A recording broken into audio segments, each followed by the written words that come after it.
here. I am gonna get started. I'm reading just a very, very short piece just to kind of break the ice. Um, Again, this is not really, it's like poem prose. It's very short. I'll actually show you. It was from a Instagram post and it was on Mother's Day. So that's me bursting out of the womb, all nasty looking. I actually love this picture because it's so just like right in that moment, which is lovely. This is what I wrote, and it feels like it is in honor of you and your voice here too. It says, we were all born roaring like lions, wild, bloody, and welling so irreverently. The startling exit from womb to world, hot to cold, safe to sterilized. How surprising, how jolting, how horrifically holy. Though at some point we tamed that wild within, we learned that it was impolite to cry out, to make ugly faces, and to shake frantically. My friend, who told you to be ashamed? To muffle that lion's roar within? Who told you to hide your bleeding every time you're reborn? Who told you to apologize for the mess you are, for the life you give, for the beauty you bring?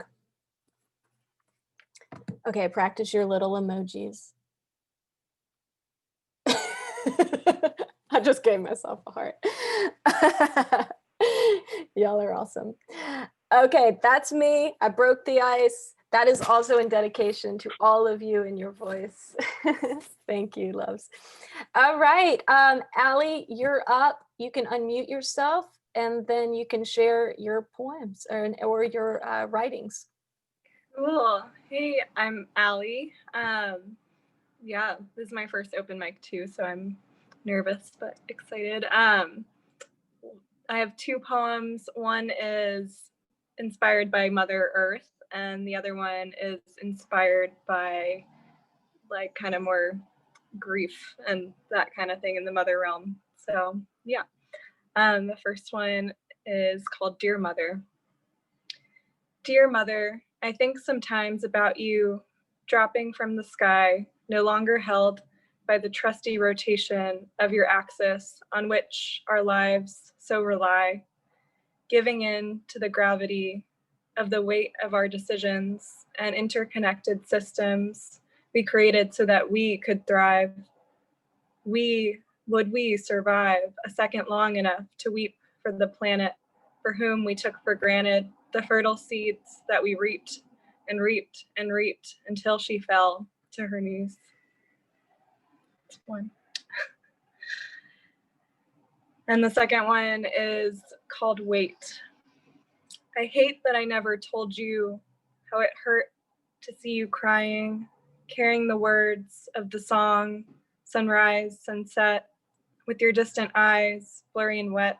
As you held me, I could feel your heart breaking, reaching from your fingertips, as they skimmed the bridge of my lips to the crown of my head.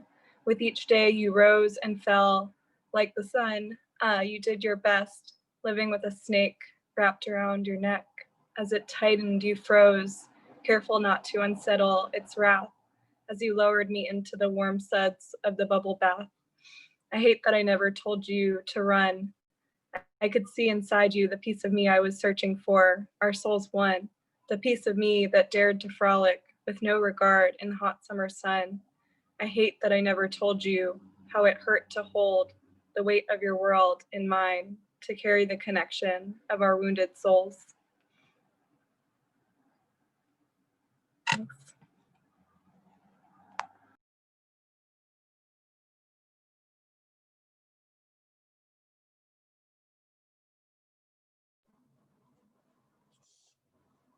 Okay. I'm sorry. Should I start? There's like no.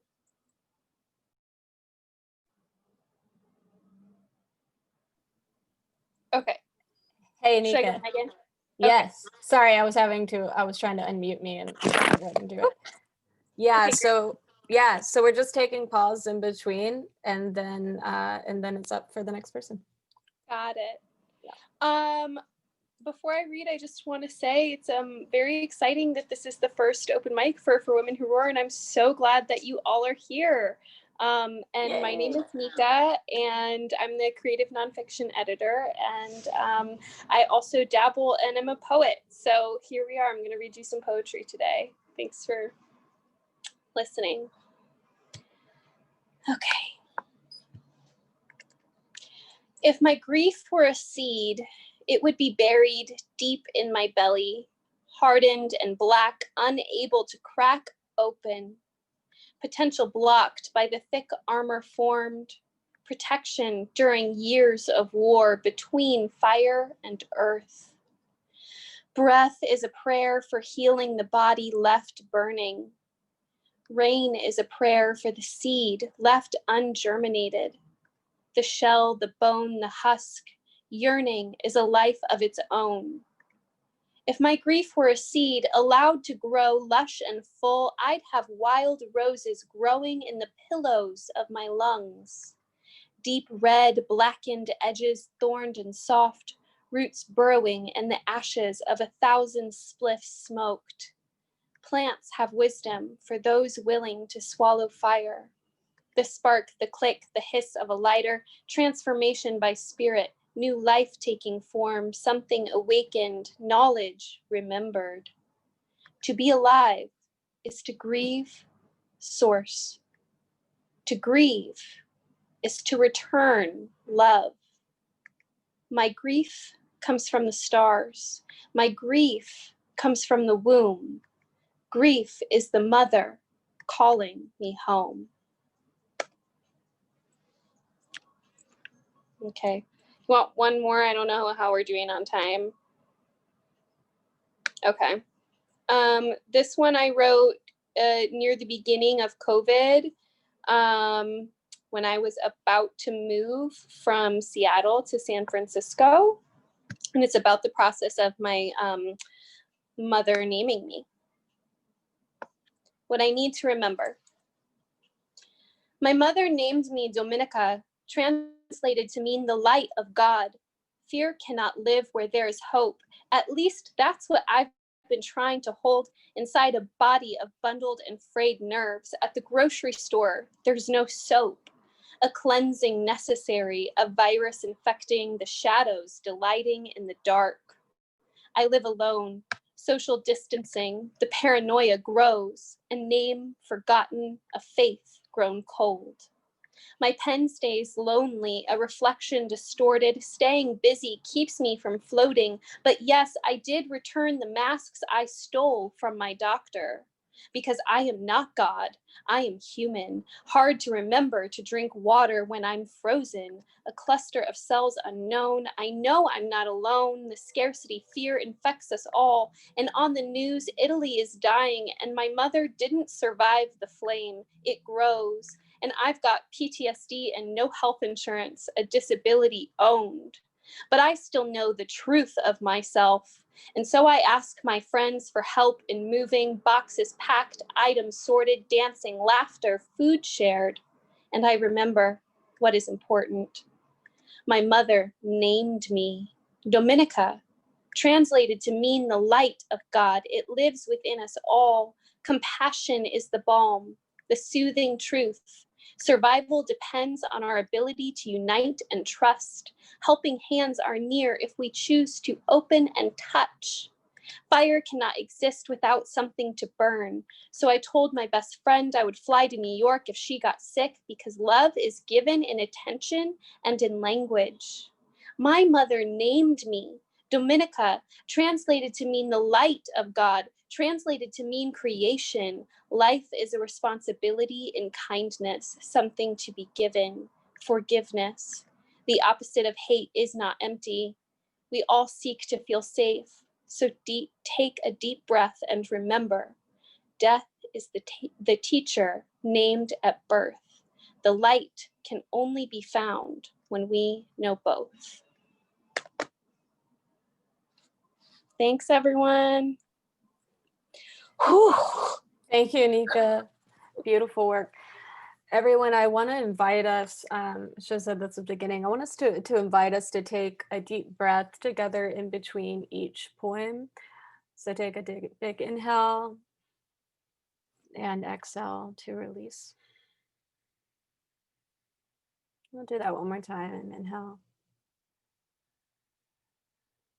and exhale. Beautiful work. All right, thanks. Brianna, you're up. Hello, everyone. I'm currently in school, so right now I'm taking a poetry workshop for my school beginning, and then my next class is intermediate, and then my next class is advanced. So for my beginning, even though I've been writing poetry forever, for my beginning, I had to write a sonnet. And the sonnet was about what I have around my neck, which is the Christopher pendant that my grandma gave me for protection. And this is kind of about my grandma. And then I have another one kind of about just family traumas. This one is first, it's called Protector. Christopher has turned into relief. Protection in the worst of times, unknowingly being exactly what I need. His protection is divine. From a woman made of light, no hardship will hinder her faith. She is the reason I fight. Her love is in which I bathe. She has given me a blessing I can give to others despite the war among us all. She's the greatest of all grandmothers, never allowing me to fall. I must tame the light within me. Without her and him, who would I be? And that's the first one. The second one is about, I decided to do this one about my mom. It's untitled. I watched a documentary last week about a remote village in China that is non-traditional. They are called the Musu women. There is no father role exists. It's noted as the last matriarchy, a true one. The history and culture is the beating heart of every woman within. It reminds me of my childhood. My mom has been warrior, protector, confidant, sorcerer of great things, but in the same breath, she was wounded in a battle between nature and nurture. I love this culture because the men have no power to abuse. Not to say every man is an abuser, but their power, if given, is unimaginable. Human nature is love, and when the elements of life tear you apart, hate is born. My mom was made of a man that was unbearable. Just as he fought a battle between nature and nurture. He was born of love, then conditional love with multitudes of judgments stood in its place. See, this culture does not degrade men. They have a walking marriage where women can have as many lovers in their lifetime and get what they need, and the men can go on with life. And the women are layered with love from their aunts, grandmothers, cousins, sisters, and nieces. Some of these are my battle between nature and nurture. Listen, this battle is only understood by those that have had the devil and angel on both shoulders weighing you down and not having the strength to lift you up. Your parents, whether known, forgotten, or felt in every part of you, is what created you. Generations of abuse, violence, hatred, love, pain, hurt, and tortured souls, but no healing is established until my mom. She is healing, creating, saving, and conquering this world of nature versus nurture. She is the grandma, aunt, wife, sister, lover, friend, elder, and most importantly, mother to so many souls she has touched. One day, I want my mother and I to visit this village so I can show them their culture is alive in her. Do I have more time to do one more? Or, yeah, okay. Okay. This is called The House. There's no solid ground. There's no solid ground, just frigid foundation. I have always seen love as this house on the brink of obliteration. Foundation being the base, care, understanding, touch. A blueprint destroyed before I even get a taste. Without a foundation, where will the walls of fear be placed? My dreams molded along the edges of the dwelling, a Sisyphean task. I always imagine love this crafted masterpiece, never considering the foundation to be lost among the rubble, me. And that's it.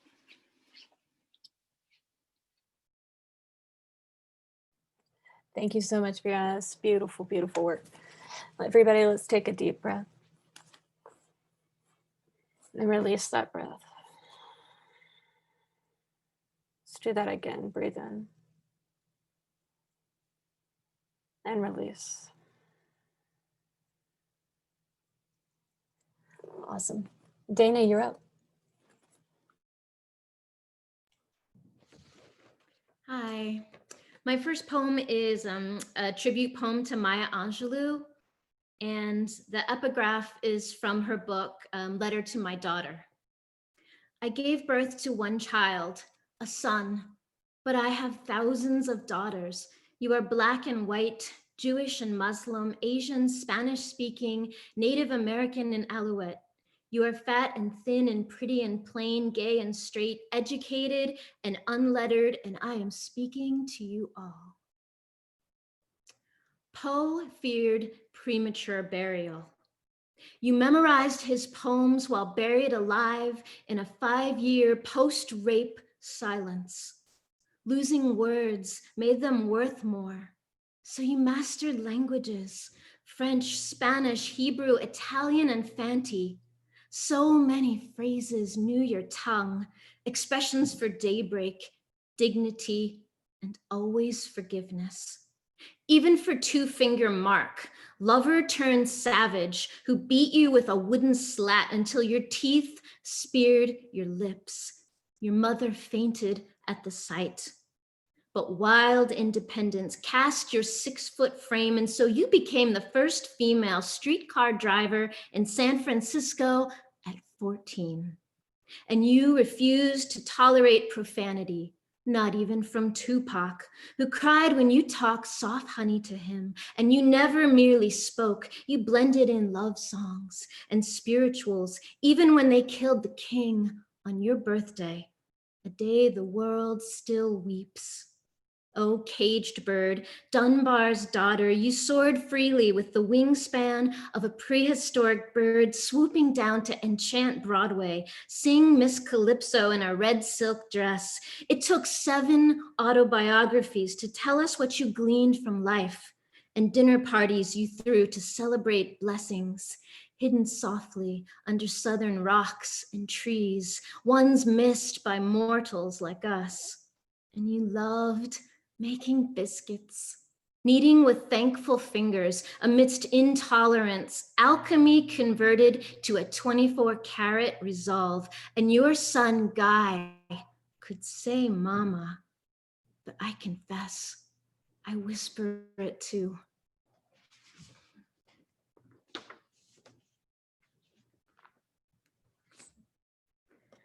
Okay, I have one more. This was a dedication to my daughter, and it's also going out to all single mothers. It's called Little Daybreak Ditty. Monday's 6 a.m. chill, blaring alarm, shift your bare shoulders under blankets where they broaden, ready themselves to bear the weight of your weary head. No biceps to meld into waking skin, no chest to press against your spine, your lingerie speaks. No one listens to chapped lips, November's rough kiss. Stepping on bare floors requires fortitude, Arabica beans with a strong left hook. Steam lifts you, hot water rinses away fear that you'll always be this cold. Yolanda Adams brings grace, and morning footy pajama pigtails skip emphatically. Eyes like yours look to you on thick sweater days with torn homeworks and heartbreaks. There is a soft, quick thumping in the hallway. Sticky fingers reach up around your waist. Maple syrup smudges your gray wool armor. Tiny metronome beats the rhythm of day. Thanks. Beautiful work, Dana. Thank you so much for sharing your voice. Let's take a deep breath together. And release. And one more. Inhale. And let it go.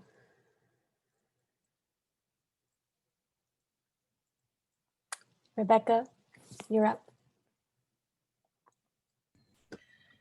Thank you so much. I guess to preface this first poem, I should also explain that I am, in addition to being a writer and athlete, So a lot of my work explores the connection between physical movement in the world and sort of what's going on internally, emotionally, intellectually, etc. Specifically, this poem, it's pretty recent. I bought roller skates over the shutdowns. And so I'm kind of exploring why I did that. So this poem is called Skating. The white roller skates arrive with COVID-19, underscoring the way I'm detached from the world. Unstable and uncertain, falling, ridiculous and alone. At first, I turn into a toddler when I skate along a bike path in the hours before work, grating my knees against the pavement, accumulating bruises like a Rorschach test across my body. Yet skating was once my mother tongue where, on a frozen pond in the forest covered by winter, my mom turned into grace, gliding, never falling. And I, in my baby skates, sat at a picnic table watching the possibility of what I could grow into. I'm 38 when I get my first pair of roller skates because we don't have frozen ponds in spring or summer. And I remember with each revolution of those tiny composite wheels, what it had meant to glide across the world, and asking with exclamation points, what else is there to lose? It's the pink glittery laces, the turns I learned to make, the mechanized bearings, the grease stains on my hands that look like cloud patterns, all relics of what skating truly means. Not that I know, but maybe it means freedom. Skating is the memory of a particular freedom from when I was 17 and a divorce that took my mom's furniture, coffee maker, sofa, rug, the bed I slept in, our dog, and my sister away, leaving the white, empty rooms and walls in a house that echoed. That year, the snow began to fall and it was Thanksgiving. And so instead of turkey, my mom and I put on the white skates we rented and skated alone on a rink to forget all the ways we had become detached from the world. My second poem was an investigation of repetition, of playing with beginning each stanza with the same phrase and developing that idea, oddly enough, through absence. And I call this poem Mother. When I think of Mother, I think I am not the reflection in the mirror and the face I grew into, or the way the pine sol smell made our linoleum glisten, a stainless house where like specks of dust I was swept outside. When I think of Mother, I am 4 and I awake from a nap to find myself wrapped in silence, and I wander the hallway like a maze searching for some dark secret corner, a hiding place, but instead of her, I discover I've been left alone. When I think of Mother, I remember the distance between our lives that began with a man and then a stepman who held on too tight, making bruises out of words, betrayals like a long and lonely drive I never wanted to make. When I think of Mother, I hold the box she set on my doorstep when she moved away without telling me she'd left. The box contains my childhood, drawings, my birth certificate, and gifts I'd given. It's me wrapped up as though I was sent back with no return address. So when I think of Mother, there's an emptiness, or I let the dust accumulate as I slowly turn by degree into this absence I have always longed for. Thank you.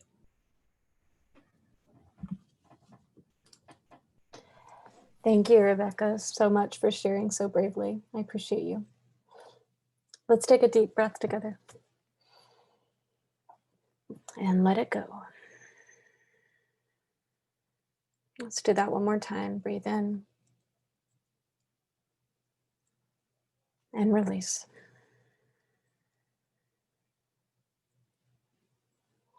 Nicole, thank you. Okay, so I have written some poems for each of my children. The first one, Not All Birth Stories. There is nothing romantic about the way I gave birth. My labor was a long and painful dragging, 24 hours, breathless, swollen, sweating.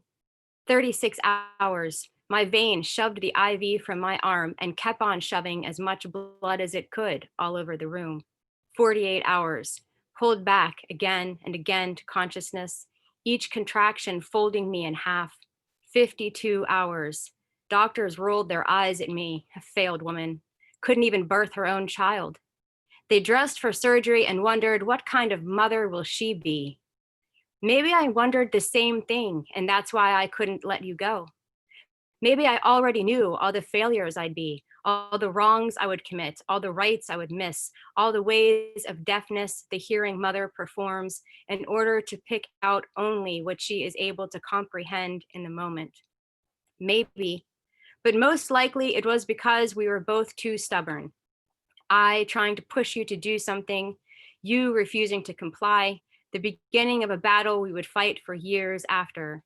There will be no balls in the house and smashed family heirlooms. There will be wanting only buttered bread with noodles, and you have to try it before you say no. You have to try it before you say no. Why would I demand that of you when during the days of your arrival, both of us said no to everyone's demands that we try it?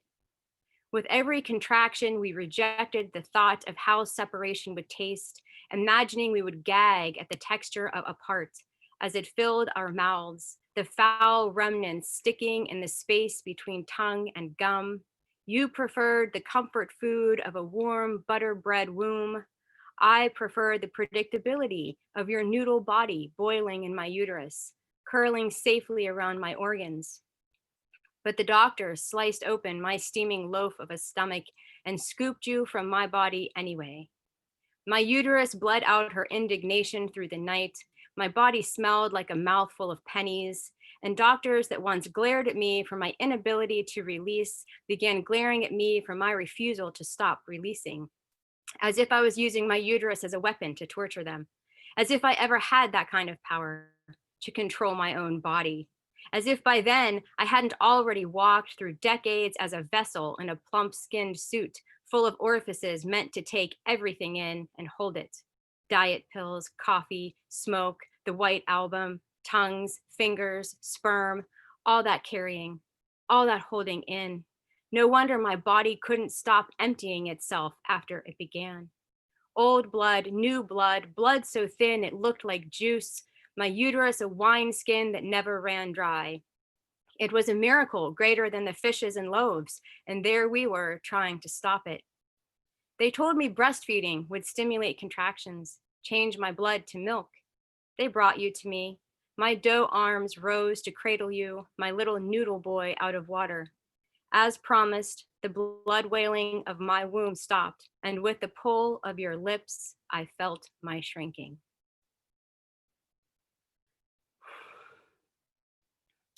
After labor, both of us are ruddy and damp. Your new skin glows, your chest rises and falls on its own, and I realize your first act of independence was a gasp.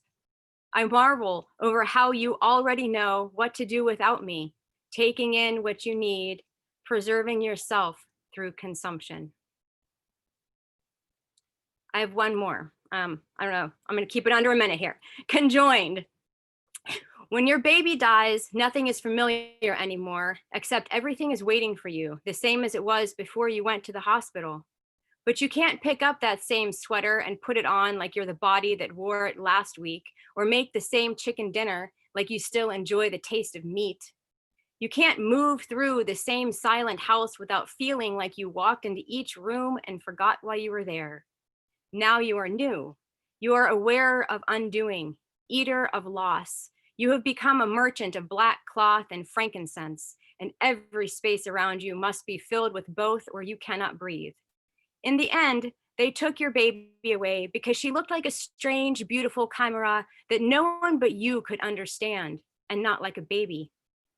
They laid your daughter in the fire, and even if you don't believe in graves because they are too stationary for your grief running in wild circles through the yard, you still never wanted to be imagining her ash mixing with snow, uncatchable, blowing across dumpsters, through subway doors, settling in a stranger's hair. Instead, you wanted to wear her in a locket around your neck so that when you visit your mother at the lake, or find yourself lost in a forest, or take a ferry to that Scottish island where an old grandmother is buried, you can leave parts of her there, and there, and there. until she is everywhere and nowhere at once.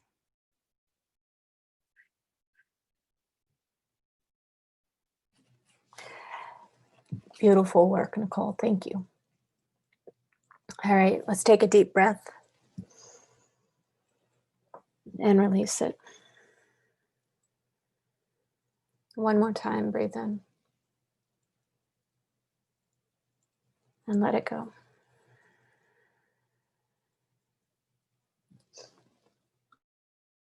Kelsey. Oh, thanks. I have a couple of new poems from this book chapbook I'm working on about fire. And the first one is based on kind of this vision I had of my birth mother in one of the first Reiki healings I had with my Reiki teacher and master. And like the only sort of experience I've ever had like seeing my birth mother. So it's called The Land of the Morning Calm. When I first saw you, I felt the longing of never having seen you before cease. An ancient, slow intake of breath stopped me, and I changed direction, pivoting before I exhaled. I couldn't have gone on like I was anyway. I had come from America, where things are plastic but still glitter. You were primitive, granular, as though you were an image of yourself playing on a film strip that had stopped 35 years ago. You took my hand and showed me what you hadn't shown me when I was born. Orange and green hibiscus, rooted in my own mourning for more of this hibiscus. More women in old embroidered sweaters. Your wide sky. I wandered the cavern, watching you read picture books aloud as you held this other little girl, your little girl and mine, and the penetrating light that surrounded us all and sank beneath my skin, so I could come out as my true self from beneath a sandstone veil, another of your children. Another of your children given up to be raped and rage across the desert ocean, your wide sky and hips. You are so small and beautiful and musky, as though you were an image of myself I had stopped playing on a film strip 35 years ago. Only soul matters. Only the sandstone veil, the hibiscus never tasted, the calm and comfort of women I never knew. As I watch you in the cave with our little girl, the light encapsulates me here in California, where I drink a different kind of pink hibiscus and wake every morning to empty film strips that are rooted anew. And, oh, thanks. And I have another poem I decided to read. It's loosely based on the legacy I feel like I have from my birth mother, and it was inspired by a Facebook chat in the For Women Who Roar group when we were reading Untamed. It's called Life in Between the East and North Bay. I tasted freedom on the edge of falling, or was it failing? And in between, I savored a devotion that felt all too human, wild and untamed, and the place where babies emerged from wombs, women unleashed their monsters to the turmoils of the night, and I was saved from having to follow in their footsteps. I am a wild that is too contained for the streets, the dirt, the hard-heartedness, the sublimity that is all too real. I moved from Walnut Creek to San Anselmo and found a scent in every foam latte or mocha I brewed myself, safely inside a home of my own devising, a new prayer each time. I was home there, at home there in both places, at the top of a cemetery also of my own devising. Death can sometimes taste like freedom too. The freedom of a curvaceous woman laying in bed every night, a black portfolio of prayers for a new day between her legs and my own. Outside the window as night became a new day, artists mixed with the homeless, with the lawyers, with my friend who worked the day shift at the Century Theater and spent her nights at the CVS store walking me out to my car as a way of protecting me. But protection has a devotion that is set too far apart from freedom. In between wild and safe, there is an undulating monster who feeds on the refusal to be tamed. I have seen her hunger. It is all too real. I frequented her dance classes and savored the promise of freedom on her lips and unveiled body. It was the savoring of an abandoned grave I returned to night after night, my prayer and meditation. Thank you.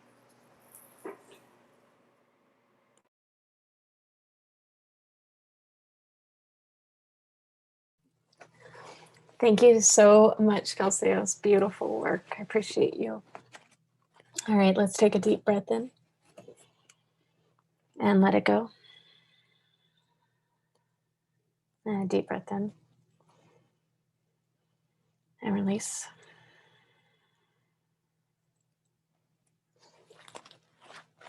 Awesome. All right, Kristen, you're up. Hi, everyone. Can you hear me okay? All right, great. This one's in honor of my grandmother. Tongue out, eyes open, skin quickly graying, last breath within the hour. Don't go, they say. Please wait for him. They're holding hands in bed. He burst through the door, breathless. His wife and daughter perched on the bed, eyes catching briefly the terror and the tears of his soon-to-be ex-wife and a daughter still so broken by him. He knows with these women he'll find hatred and shame. So instead, he goes to his mother, his savior, the one who believes in him, loves him, has spent his entire life telling him that he is the chosen. Mother, he begins, you must know that I've broken my family. I'm an addict. I'm unfaithful. I'm a fraud. My wife will not touch me. My youngest, so sick. My oldest won't talk to me, won't look at me. Tell me, mother, as you always do, that it will be okay. My son, she begins, it's forgiven. You are chosen. God loves you. I love you. There is no sin. He sighs, the weight lifted, absolution once again. Mother and grandmother, you died that day. You gave your doting son the very best gift, the gift of freedom from accountability, the permission to inflict hurt and heartbreak, to continue the cycle. No apologies needed, because mother knows best. When she says all's forgiven, it's true. The matriarch has doomed us all with this hall pass to stay broken. The rest of us will suffer, silent and oppressed. Thank you.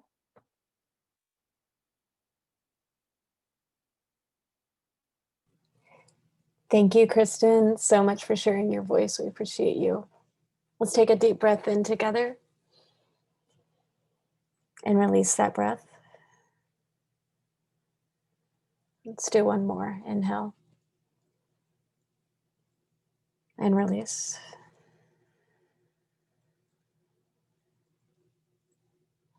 Madeline, you're up. Hi, thank you. Can everybody hear me okay? Thumbs up, cool. All right, this is my first open mic where I wasn't doing comedy. So we'll go ahead and share some vulnerable stuff. I've got 3 poems, one about me as a mother to my inner child, one about a dear friend that our friendship just ended, and she was very maternal, and I felt akin to her in that way. And then one about the idea of existence and life as a mother. So here is my first one. I've got this inner child, and she's been talking to me, and I'm finally listening. I feel alone in this, but I also feel grown in this, making sure she feels safe and putting others in their place. It takes time to heal, and it feels sublime to finally feel without shame. I'm going to lift her up, make sure she rises above, to the stars, the moon, the sunlight kiss her skin, watch her blossom from within. She's my baby, I'm her lady. It's about time I let this growth begin. So here we go, baby girl. This is our world. Let's dive in. So that's the one, me talking to my little lady. This is the one about life and existence as a mother. And it's not so much rhymey or like rappy. How do you truly encapsulate an experience when so much of it exceeds the realm of words? What we feel in our bodies, what we visualize in our minds, what observations we make throughout time, how we perceive those around us, and how we perceive ourselves within the system where we are, existing, breathing, moving, sometimes shaking, but always seeking conversation. Bold change requires innovation and the courage to speak truth, to listen deeply to that which might make us cry, make our hearts ache with helplessness. And all we have to fall back on is love, the love of ourselves, the love of each other, of peace, and of justice. And each moment spins in circles, down to the root of ourselves, down to our feet, which touch the earth, our mother, down to our hearts, which beat with passion and bleed with pain, down to our throats, which speak up for us and for those who cannot speak for themselves. And as these roots reach further down, connecting us to the eternal cycle of this long life, our branches reach up, seeking ways to have it all make sense. Can it ever all make sense? Not within me, not within he, not within she, but within we. We can begin to paint a picture that might bring harmony to everyone involved: the stars, the leaves, the soil, and the trees. Maybe a girl can dream. And then my final one is about a dear friend of mine. And it says, I feel you leaving me, seeping out like sweat, like water. I hear rain and run my fingertips along the railing, tracing patterns in the puddles. Your tears are falling off the leaves onto my hand and leaving trails that I cannot follow. I swim through the crystalline alpine water, still before the waves rip through the glass, and I'm awake now, and you're leaving. My tears, like silent condensation in the desert, alone and petrified. I feel our fingertips slipping away. They glide across one another like a mixture of oil and water, both existing in similar states, yet forever repelled. And that's it. Thank you. Thank you so much, Madeline. It's beautiful work. Let's take a deep breath in together and release that breath. And we'll do one more like that. Breathe in and breathe out.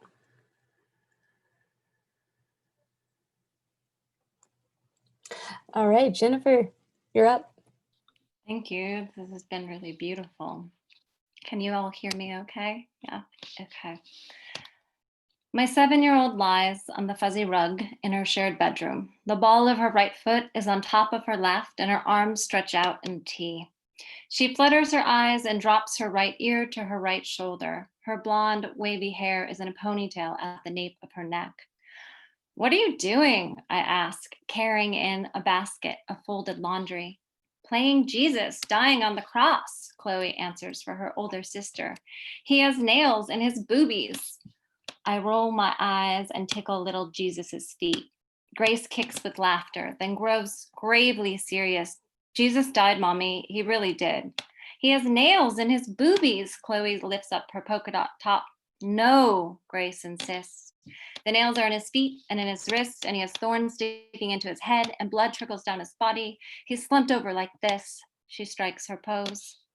Okay, honey. I pause, looking past my tired reflection, past our garden, beyond the wooden fence, and into our neighbor's kitchen. I'm trying to think of the right thing to say.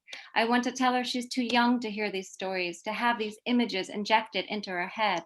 Her Holy Communion book is open, and I'm supposed to read it with her. I read the first paragraph to myself.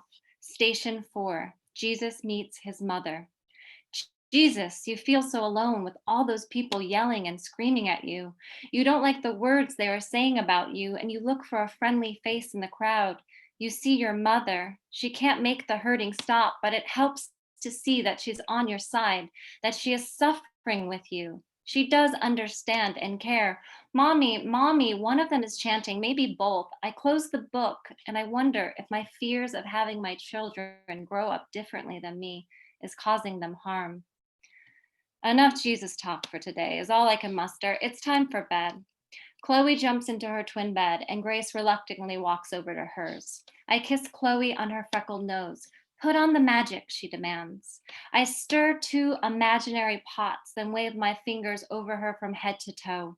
I mumble fake spells with the power of a sorceress. Good night, Pie, I whisper.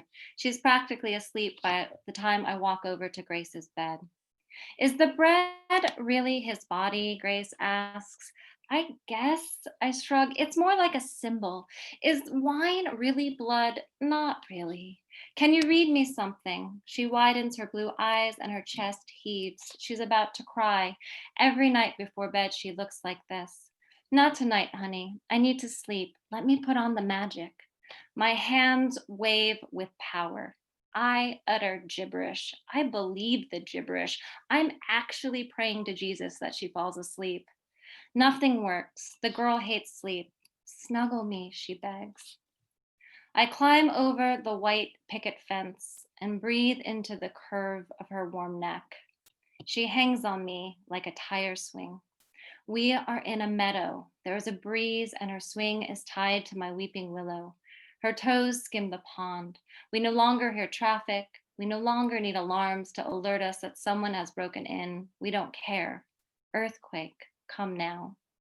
We sleep intertwined like branches. The grinding of her teeth wake me up. Marbles crushed by an elephant's foot. By the sound of it, she will wake up with jagged teepees in her small mouth, a mound of gravel cutting her pink gums.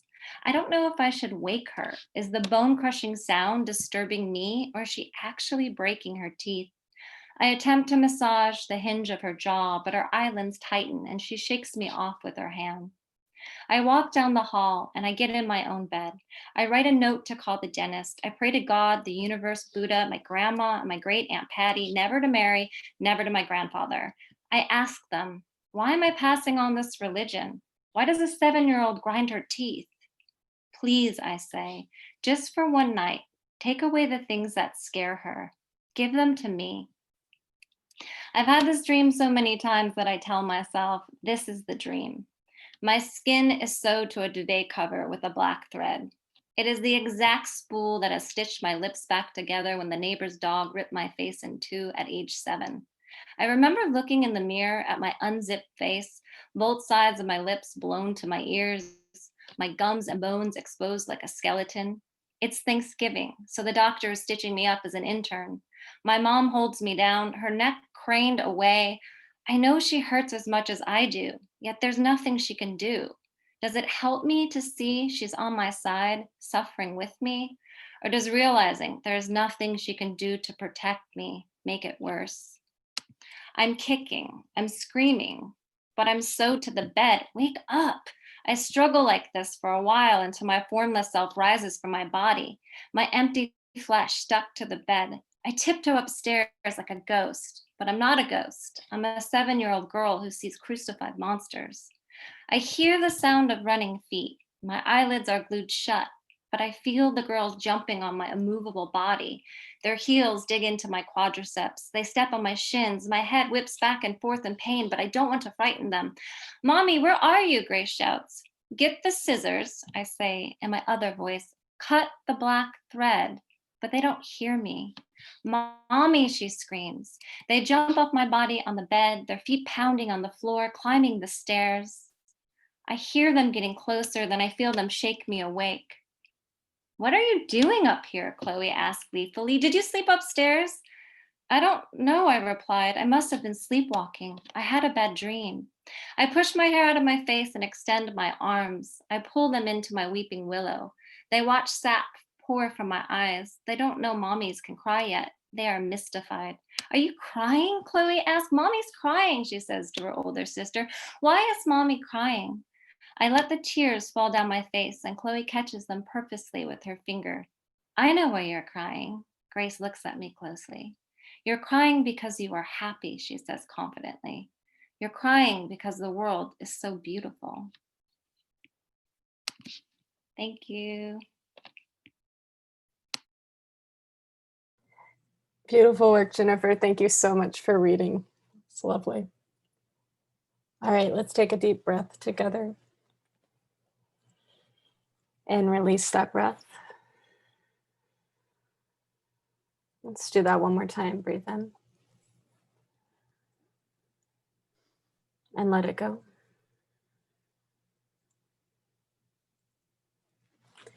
Megs, you're up.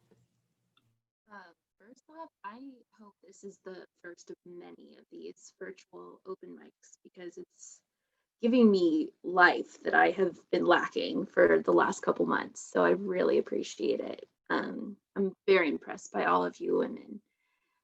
So I have one poem and it's dedicated to my mother, who I'm actually living with temporarily right now.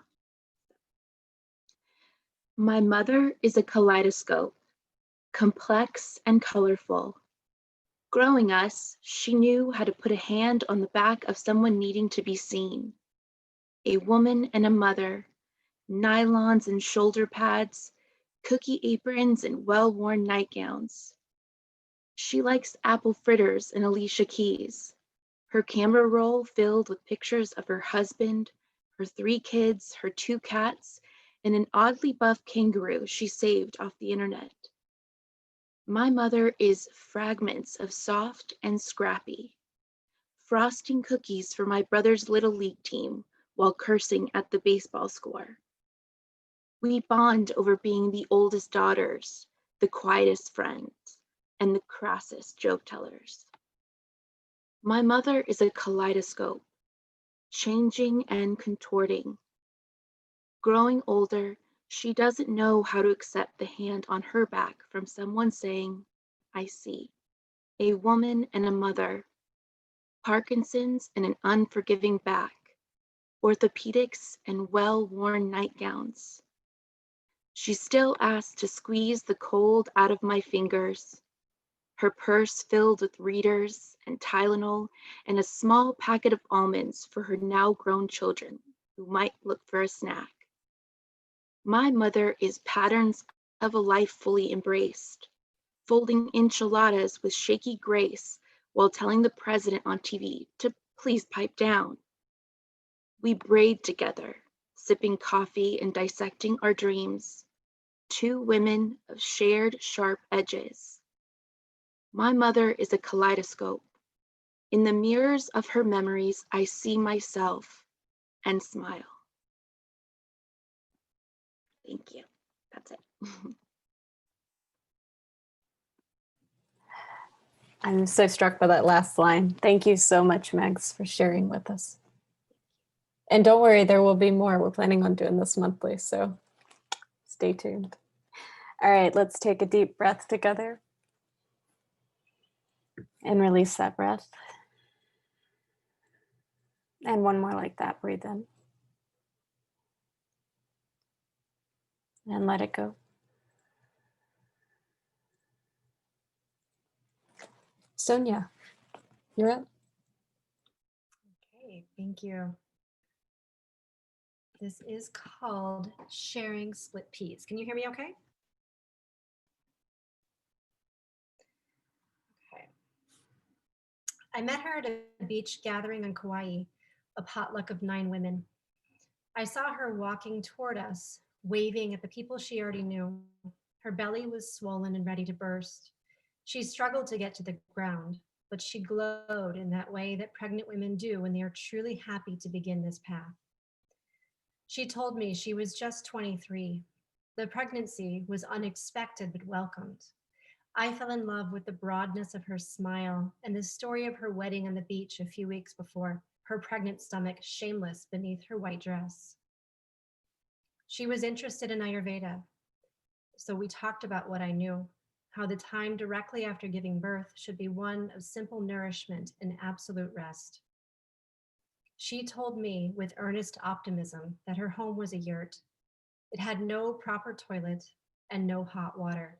Her husband had meant to install a kitchen before the baby came, but he had ordered a hot plate and a microwave instead. He worked a lot, she explained, climbing palm trees for people with enough money to worry about coconuts falling on their cars. I watched my little 18-month-old girl running on the beach and remembered those first few weeks, the luxury of a warm shower, the nourishment of dal and rice and a cup of tea prepared by my husband. Give me your number, I told her. I will cook for you. I was pleased to hear from her a few weeks later. For our first lunch, I brought her split mung, basmati rice, sweet potatoes cooked in ginger, and sauteed collard greens. In between tending to our babies, we sat and talked about her birth story and my own. We talked about the music she wrote and hoped to record for her son one day. I shared my love for writing. She smiled as she told me about the friends who were doting on her. Someone visited every day with warm meals while her husband was working. She sparkled as she nursed her son. I planned to visit her again the next week. I smiled the night before as I soaked us split peas to share. My daughter ate her lunch, sitting on my lap as I sat on the floor of the yurt. She stared intently at the new baby who, at 6 weeks, was beginning to notice the world beyond his mother's breast. His mama was more tired this time. She thanked me for making enough to eat for a few meals. I handed her another jar. I cooked up some extra rice with a little milk, ghee, dates, and cardamom, I told her. You can eat it for breakfast. She was grateful. Her husband had been working for very long periods, she told me. When he was home, he slept. He often forgot to eat, so of course he didn't feed her. She was getting tired with all of the nursing. Call me soon, I told her as we left. She promised she would. I didn't hear from her for a few more weeks. Then a text came asking if I would bring a meal. She had not been feeling well. Of course, I responded tomorrow. When I walked in, the yurt was sweltering in the summer heat. Though all the windows were open, I could not breathe. The smell of her body odor, rotting food, and a pile of fermenting coconuts hung in the air. She was on the bed. Sit up, I said, I have lunch. But she couldn't move. I saw how thin she had gotten, how pale her skin was. The baby had been nursing nonstop, as babies do, and she had barely eaten for 3 days. The hot plate held a pot of rice that looked several days old. One meager spoonful had been taken from the top. I helped her up, offered her a spoon and the meal I had brought. I gathered the dirty diapers and tossed them in a garbage bag and began to ask her questions. Who could support her? She had no family here. Their friends had stopped coming. Her husband was acting strange lately, sleeping a lot, sometimes for 18 hours at a time. Though they shared one room, he would not wake despite all the noise the baby made. She said his work tired him out. I knew enough to know that a person doesn't sleep that hard without supportive substances. 4 days prior, she had developed a severe urinary tract infection and had fallen on the shaky cinder block stairs on one of her many trips to pee in the grass. I chased my daughter's curious hands away from the bowl of urine on the floor. Pack some things, I told her. I'm taking you to my house. For nearly a week, she stayed in my spare room. I cooked 3 meals a day for her. I let her sleep as long as she needed. I picked up the mountains of dirty diapers that she casually tossed on the floor. I gave her herbal tea and listened to her endless words. After a few days, her color began to return to her skin. She had a mother in California. There was a spare room. It's time to go home, I told her. She did not want to leave her husband, though he had not called. One evening, she fell on the couch, covered in sweat. She couldn't feel anything, she told me. I think I am dying. Yes, I wanted to tell her, from the moment we are born. But instead, I held her baby as my husband carried her out the door for a trip to the emergency room. I called out to her, "Do you want me to nurse him?" I needed her to say what was unspoken. I nestled him in bed beside me, lay him on a scarf his mother left behind. He did not notice she had left. He had fallen asleep in that easy way that babies do, his lungs rising and falling like the tides of the ocean. I took a photo, allowing the flash to shine for just a second in the darkened room. The risk of waking him or my own daughter sleeping a few feet away was less important than sending his mama the reassurance that he was safe. As she sat in the coldness of the emergency room, I hoped it would be enough. After about an hour, he began to fuss and root. It was time. I felt unsure as I offered him my breast. It seemed that I was violating the sacred bond he shared with his mother, and violating what I had had with my daughter, who treated my breasts as her own fountains of life. But when he latched and began to suckle that newborn suckle, all gums and sloppy drool, I felt relieved that I could offer him at least this much. I held him close and did not move, scared that my daughter would wake from her bed. How would I decide between this newborn babe and the one I had birthed? How could I explain why I was giving my milk to a strange little boy in the spot she used to lie? I felt this newborn babe's innocence, his unconditional trust in the world. He still remembered God.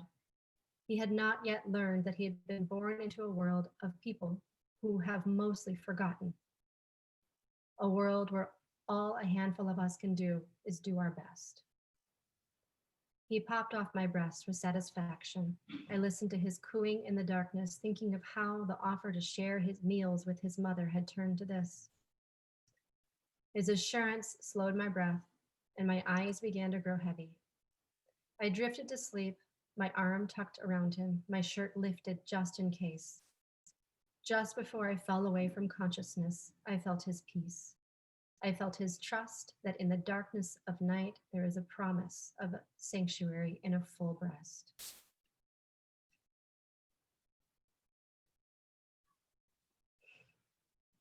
Thank you.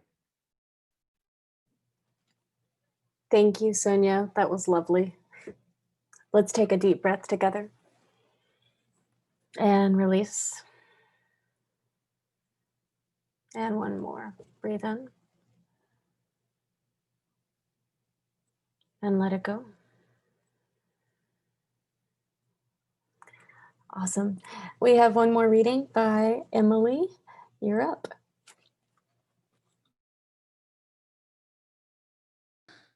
Unmute. Oh, okay. Can you hear me? Okay. Sorry I'm late. I was doing the mom thing. So here we go. This piece is called An Unusual Cure. My daughter tucked me in that night. She brings me a cold washcloth when the migraine fever attacks the temples, gently rinses the blue cloth with cool water, squeezes the excess into the sink, allowing the fever reducer to flow through her fingers, like milk dripping from the cow's udder. She adds a squirt of hand soap. Now the cloth smells of peaches and cream mixed with peppermint. She thinks this will help numb the hot poker, because peppermint cleans stuff up, Mama. I let her continue the ritual. Rinse, soak, squeeze, slather, rinse. She brings the steamed cloth to my pillow, pats my head and says, Mama, here, you feel better. She places the cloth over my eyes and forehead, adjusting the corners, folding the stray strings under the edges, and gently climbs to the crook behind my knees. She shoos the cat away, settles in with her book, and reads as I squint and squirm. The pain has traveled, and now sounds are excruciating. I am desperate to escape the knife jabbing my right ear. The hum of the AC unit is really a horde of wasps mating with the queen. She exists for a single reason, to create more wasps, and I wonder if drones ever want more than the ability to impregnate the queen. Do you think they secretly wish to work outside the home as the females do, or is that just worker bees? Thoughts for another day as I hear the dishwasher kick on, a train horn belts out, and the cell phone buzzes to life in my pocket. Okay, breathe. In, out. Try yoga breathing. In through your nose, 2, 3, 4. Out through your mouth, 2, 3, 4. Try Lamaze breathing. He, hoo. Try not breathing.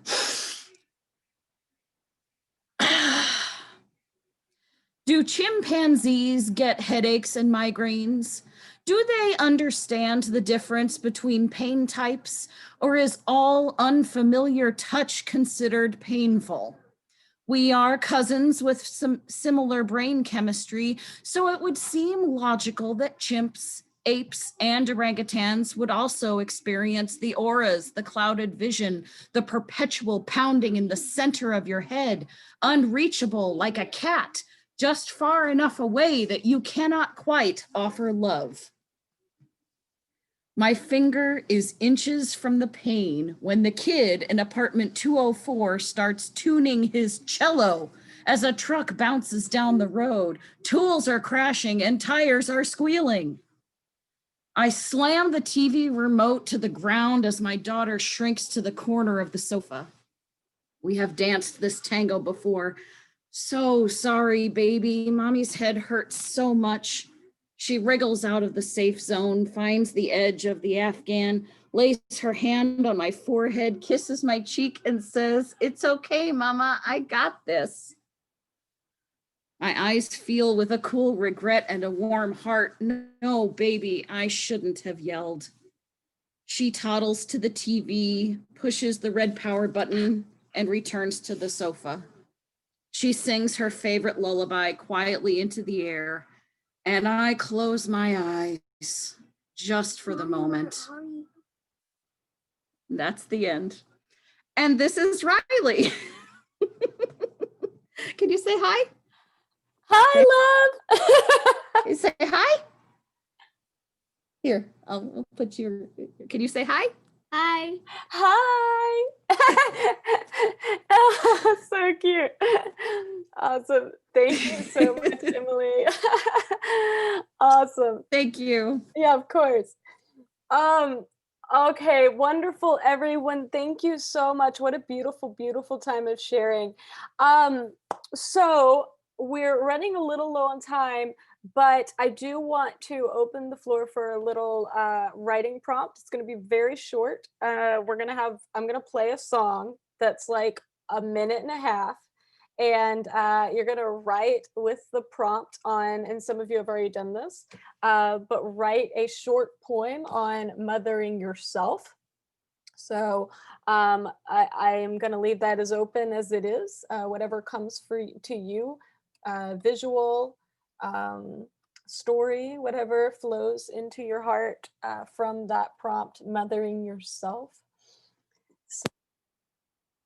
And then when the song is done, oh yeah, not Helen Reddy, don't you worry. No more I Am Woman. Let's see.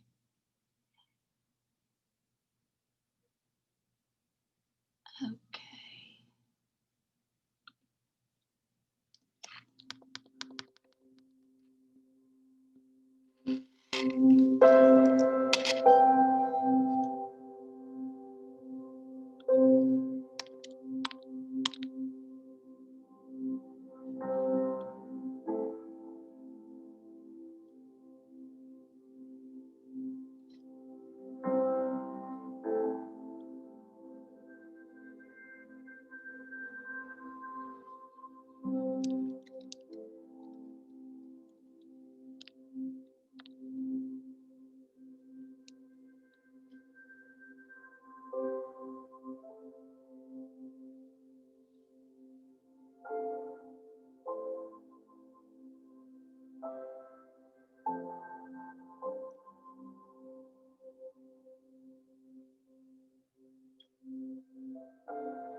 Okay, and we're back. I told you it was a short song. Hopefully you were able to hear it. Okay, y'all, we are only going to have about 10 minutes of free open sharing. So I'm just going to let this be a little popcorn. So anyone that would like to share, just do a little hand wave. Don't worry about whether it was good or not. I'd be very impressed if you were able to write a really good something in in less than 2 minutes. Brianna, are you waving your hand? All right, let's go. Thanks, love. Cradle thy brokenhearted. Sorry I cannot be everywhere at once. I am the warrior that allowed your wounds to spill. Bloody, broken, bruised. Please forgive my lack of understanding. If I knew this road would have been filled with potholes, you would have been protected from the wreckage. All done. Thank you. Beautiful work. Wow, that's impressive. Way to go, Brianna. That's beautiful. Thank you. All right. Anyone else want to share? You can just wave at me. Oh, all right. Hey, Christy. Sure, go for it. Can you hear me? Can everyone hear me? Okay. So mine is, how could I mother myself when I had to be the mother? I did not ask for this, nor did I want it. You thrust this responsibility onto me as if you had a choice. How could I mother myself when I hardly had a mother? All I ever wanted was my own voice. That's it. Beautiful. Thank you, Christy. That was lovely. I saw a few other hands that were raised. Anyone else? All right, Kristen, go for it.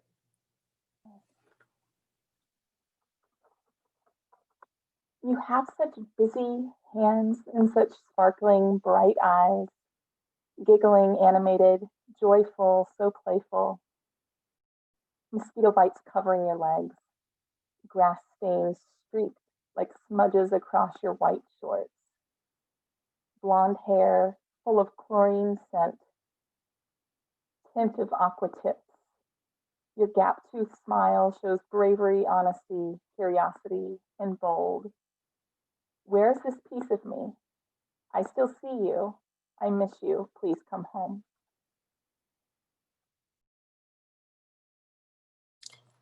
Beautiful. Thank you so much, Kristen. We have time for one more.